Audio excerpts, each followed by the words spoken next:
अस्सलाम वालेकुम। उम्मीद है आप खैरियत से होंगे। इस दूसरे सेशन के अंदर चूँकि हम डिस्कस करेंगे करियर काउंसलिंग के हवाले से। आप एफएससी के लेवल तक पहुँच गए हैं, आपने मैट्रिक कर लिया है, आपने एफएससी भी कर लिया है, तो अब आप आगे क्या करें? ये मौज़ू क्यों अहम है? अगर तो आप बज़ात ख़ुद एफएससी के स्टूडेंट हैं या आपने एफएससी कर लिया है, तो ये मौज़ू आपके लिए इसलिए अहमियत का हामिल है कि आगे आपने किसी फ़ील्ड का इंतख़ाब करना है। अगर तो आप ख़ुद बज़ात ख़ुद स्टूडेंट नहीं हैं और तो ज़ाहिर-सी बात है आप पेरेंट होंगे या किसी ख़ानदान के बड़े होंगे, तब भी आपके लिए ये मौज़ू इसलिए अहम है कि आपने अपने बच्चे का इंतख़ाब करना है या अपने ख़ानदान में किसी यंग या जवान का उसके फ़ील्ड के इंतख़ाब के अंदर उसकी रहनुमाई करनी है, तो आपके लिए भी ये जो सेशन है ये अहम है। अच्छा, एक जनरल चीज़ जो देखने में आई है और हमारे स्टूडेंट्स भी जब हमारे साथ राब्ता करते हैं, पहला सवाल उनका होता है कि जी एफएससी मैंने कर लिया है, आगे इस चीज़ का स्कोप क्या है? तो देखें, एक चीज़ इंपॉर्टेंट ज़हन के अंदर रखें कि किसी भी चीज़ का स्कोप होता नहीं है। स्कोप आपने क्रिएट करना होता है बज़ात ख़ुद। सादा सी मिसाल लें, पाकिस्तान के अंदर एक दौर के अंदर हवा चली कि जी कंप्यूटर साइंस जो है इसका बड़ा स्कोप है, और कंप्यूटर उन दिनों में नए-नए आए थे और लोगों के अंदर बड़ा जज़्बा था। लोगों का उस फ़ील्ड के अंदर इतना रश पड़ गया कि आज कंप्यूटर साइंस के जो ग्रेजुएट्स हैं, वो कंप्यूटर ऑपरेटर के तौर पर काम कर रहे हैं या प्राइमरी स्कूल लेवल पे टीचिंग कर रहे हैं। हमारे सामने उनकी मिसालें। ये कोई बुरी बात नहीं है, कोई प्राइमरी स्कूल टीचिंग करना या कंप्यूटर ऑपरेटर हलाल रोज़ी है और एक जॉब है, एक प्रोफ़ेशन है। लेकिन मसला इसके अंदर नहीं है, मसला इसके अंदर ये है कि वो जो ज़हन बनाकर लेकर गए थे कि मैं इसके बाद चाहे गूगल का सीईओ लग जाऊँगा या जो है मैं किसी सॉफ्टवेयर फ़र्म का बड़ा बन जाऊँगा, वो चीज़ उनको नहीं मिल सकी। दूसरी चीज़ आपने मैनेजमेंट साइंसेस के हवाले से देखी होगी कि लोग जो है इस फील्ड के ऊपर रश बन गया। अच्छा, इसका नुकसान क्या होता है? एक तो वो फील्ड आपसे चोरेट कर देते हैं। दूसरी, जो आप एक्सपेक्टेशन लेकर जाते हैं उस फील्ड के अंदर, वो चीज़ आपको नहीं मिल पाती। तो उसका जो एंड रिज़ल्ट होता है वो फ्रस्ट्रेशन होती है, वो जो है आपकी एक किस्म की डिप्रेशन होती है कि आप अपने टारगेट को नहीं अचीव कर पाते। तीसरा जो उसका इम्पैक्ट होता है किसी फील्ड के ऊपर रश डालने का, वो आप उस फील्ड की सैलरीज़ को डाउन कर देते हैं। मिसाल के तौर पर कंप्यूटर साइंस में लोग हाईली पेड होते थे क्योंकि अक्का-दुक्का लोग होते थे और वो उस फील्ड के माहिर होते थे, तनख्वाहें लाखों में होती थी। जब लोगों का रश उस फील्ड के ऊपर बढ़ गया, तनख्वाहें 1 लाख से आके 10-10, 15-15 हज़ार, क्योंकि लोग बड़ी वाफिर मिकदार में थे। एक बंदा पहले एक होता था, वो डिमांड रखता था कि जी मैंने 1 लाख से नीचे पे काम ही नहीं करना। अब लोग इतने ज़्यादा हैं कि लोग कहते हैं कि 15,000 भी मिले तो मैं उस पे काम चला लूँगा, क्योंकि अनएम्प्लॉयमेंट है हर दफ़ा, हर जगह जो है। ये मैं सिर्फ कंप्यूटर साइंस की मिसाल दे रहा हूँ। ऐसा हमने इंजीनियरिंग के साथ भी किया है, ऐसा हमने मेडिकल के साथ भी किया है, ऐसा हमने मैनेजमेंट साइंसेस के साथ भी किया है कि जिस चीज़ की जिस तरह हवा चली, लोग उस तरफ दौड़ना शुरू हो गए और फिर उसके अंदर उसके कंसिक्वेंसेस ये हो गए कि मेरे सामने ऐसी मिसालें मौजूद हैं कि जहाँ पर एक बीएस फ़िज़िक्स का एक तालिब इल्म मेरा स्टूडेंट रह चुका है। वो अपने 5th सेमेस्टर के अंदर उसने एक एकेडमी खोली थी और उस एकेडमी के अंदर वो मुझे बता रहा था कि सर मेरे साथ सिविल इंजीनियर जो ग्रेजुएट है, मैकेनिकल इंजीनियर, वो मेरे साथ एफएससी की फ़िज़िक्स इधर आके पढ़ाते हैं एकेडमी में।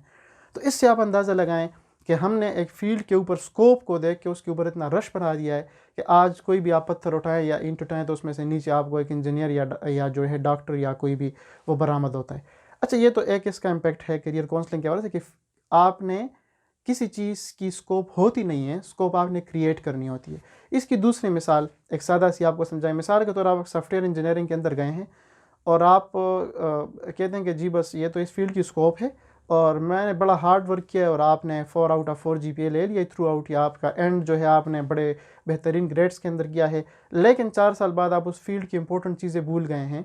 एक सॉफ्टवेयर फर्म है और उसको एक सॉफ्टवेयर इंजीनियर चाहिए। वो आपसे ये अब जो दौर है, मैं इस दौर की डिमांड्स बता रहा हूँ कि इस दौर के अंदर आपसे कोई ये नहीं पूछता कि आपका जीपीए कितना था। इसकी मैं आपको मिसाल दूं कि आप मिसाल के तौर पर कपड़े आप सिलवाना चाहते हैं, आप किसी दर्जी से पूछ लें कि आपकी डिग्री एमआईटी की है या आप किसी कितने बड़े उस्ताद के अंडर आपने टेलर या कपड़े सीना जो है ये सीखा है। नहीं, आप हमेशा अपने कपड़े सिलवाने के लिए बेहतरीन टेलर का इंतखाब करते हैं।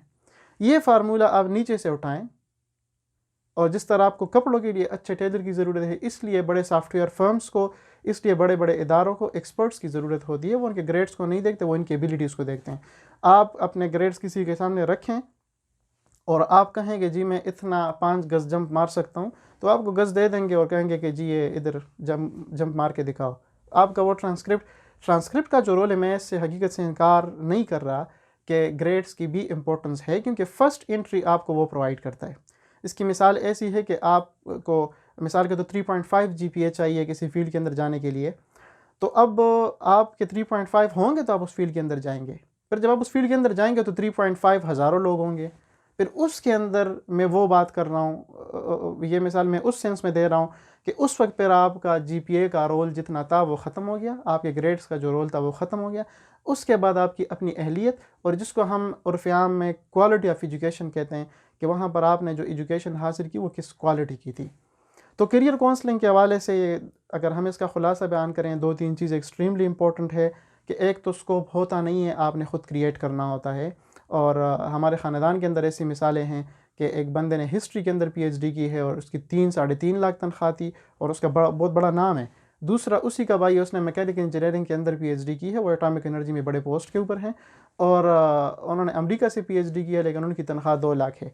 तो इससे यह ज़ाहिर होता है कि जो किसी फील्ड के अंदर जाना होता है, वो अगर आप इस टारगेट के साथ जाएंगे कि मुझे यहाँ से इनकम कितनी आएगी, तो ये मुकम्मल गलत अप्रोच है। ये तो दुनिया के अंदर इसको ऐसे नहीं देखा जाता।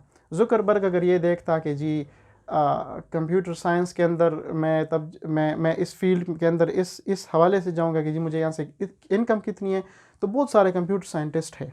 लेकिन अब जो अप्रोच है वो इससे हट के है कि मैं इस फील्ड के अंदर क्या कुछ कर सकता हूँ। तो वो आया, बहुत सारे कंप्यूटर साइंटिस्ट थे। आज मैं आपके साथ जिस चीज़ के सामने मुखातिब हूँ, ये फेसबुक के ज़रिए है या यूट्यूब के ज़रिए है, और इसके बनाने वाले उन थाउजेंड्स कंप्यूटर साइंटिस्ट या सॉफ्टवेयर इंजीनियर्स में से एक हैं। लेकिन इन्होंने अपना फोकस जो है वो पैसे की बुनियाद पर नहीं रखा, अपने इंटरेस्ट की बुनियाद पर रखा कि मेरा इस फील्ड के अंदर इंटरेस्ट है। दूसरा, इसके अंदर अपनी स्किल्स को उस लेवल पर लेकर गए हैं, अपनी दिलचस्पी को उस लेवल पर लेकर गए हैं कि पैसा इनके पास खुद आया है। इनका आप जितने ये बड़े लोग हैं, आप इनसे कभी भी सोचे कि जब इस आप इस फील्ड के अंदर आ रहे थे कि आपके वहम गुमान के अंदर था कि आप इसके अंदर इतना एक्सेल करेंगे, उनका जवाब नफ़ी में होगा। तो कहने का मकसद ये है कि पहली चीज़ के चीज़ का स्कोप होता नहीं है, वो क्रिएट करना पड़ता है। दूसरी बात कि क्वालिटी ऑफ एजुकेशन के ऊपर फोकस किया करें, ग्रेड्स के ऊपर नहीं। हमारे यहाँ एक दूसरा जो हमने स्टूडेंट्स के अंदर, मैंने तकरीबन अपने इस कैरियर के अंदर 9, 10 first year, second year, inter level, मैं यूनिवर्सिटी लेवल तक पढ़ा चुका हूँ और रिसर्च के अंदर भी मुख्तलिफ रिसर्चर्स के साथ वास्ता पड़ा है। तो ये चीज़ हमने पाकिस्तान के एस्पेक्ट से हमने एक चीज़ नोट की है कि लोग ग्रेड बेस्ड कि मेरे जी इसके अंदर ग्रेड्स क्या हैं, इस बेस पे वो जो है इस बुनियाद पे स्ट्रगल करते हैं, न कि इस बुनियाद पे मैं क्वालिटी एजुकेशन हासिल करूं और मैं इस चीज़ के ऊपर मेरा ग्रिप हो कि दुनिया में मैं जिधर भी खड़ा हूं। और इसके अंदर इंपॉर्टेंट चीज़ ये है कि आपका कॉन्फिडेंस लेवल आपके नॉलेज बेस के ऊपर आता है कि जब आपके पास नॉलेज हो किसी चीज़ का या आप एक फील्ड के अंदर माहिर हों, तो तब आपके अंदर कॉन्फिडेंस भी आता है। आप अपने नॉलेज को बड़े कॉन्फिडेंस के साथ दुनिया में अंदर किसी भी फोरम के ऊपर आप उसको प्रेजेंट कर सकते हैं, और यही चीज़ है जो आपको यूनिक बनाती है। तो इसलिए कोशिश करें कि आप किसी फील्ड के अंदर जाएं तो वहाँ पर ग्रेड्स पे फोकस ना करें। ऐसे मुकम्मल फोकस ऐसे मैं नहीं करा कि इसका इनकार करें, लेकिन इसको रिक्वायरमेंट की हद तक रखें। दूसरा, उसको लर्न करने की कोशिश करें। ये फार्मूला ना अप्लाई करें कि एग्ज़ाम की रात तो आप आइंस्टाइन होते हैं, लेकिन जैसे पेपर हो जाता है तो उससे 2 घंटे बाद आपको कुछ भी याद नहीं रहता। तो ये वो क्वालिटी नहीं होती एजुकेशन की। क्वालिटी ये होती है कि आप जो चीज़ पढ़ते हैं उसके साथ आप रेगुलर इन कॉन्टेक्ट रहते हैं और आप अपने आप को उस फील्ड के अंदर अपडेटेड रखते हैं। तो ये चीज़ है। और एक और इम्पोर्टेंट अहम पहलू इसके अंदर कि फ़ील्ड के इंतखाब के अंदर ख़ुद जो है मतलब अलामा बनने की कोशिश बंदा ना करे। कोशिश ये करे कि अपने पेरेंट्स के साथ बैठ के, ये इंतहाई अहम डिसीजन होता है, उनके साथ बैठ के डिसाइड करे। दूसरा, जो मुख्तलिफ, अगर मिसाल के तौर पर आपका शौक़ है लॉ पढ़ने का FSC के बाद या FA के बाद, तो आप अपने पेरेंट्स के साथ डिस्कस करें, अपना इंटरेस्ट उनको शो करें। पेरेंट्स का फिर ये उनकी ज़िम्मेदारी है कि किसी अच्छे लॉयर के पास उनको लेकर जाए और उसको उस फील्ड के बारे में अहम मालूमात बताए कि आपके पास आगे जाकर इसके अंदर क्या क्या अपॉर्चुनिटीज़ हैं। इसी तरह एक बंदे का मेडिकल के अंदर, तो वो किसी डॉक्टर के पास जाए और उनसे पूछे कि मिसाल के तौर पर मैं मेडिकल के अंदर जाना चाहता हूँ, मैंने मेडिकल कर लिया, आगे मेरे पास क्या क्या अपॉर्चुनिटीज़ हैं, तो वो आपको डॉक्टर बता सकता है। इसी तरह हर फील्ड का जो है तो उसके माहिरीन के साथ मिलें और उनसे उस फील्ड के फ्यूचर में जो आपके प्लान्स हैं या फ्यूचर में उनसे के हवाले से अपॉर्चुनिटीज़ हैं, वो उनके साथ डिस्कस करें। तो ये कुछ फैक्टर्स थे कि जिसको आप जहन में रखें कि स्कोप होता नहीं है, क्रिएट करना पड़ता है।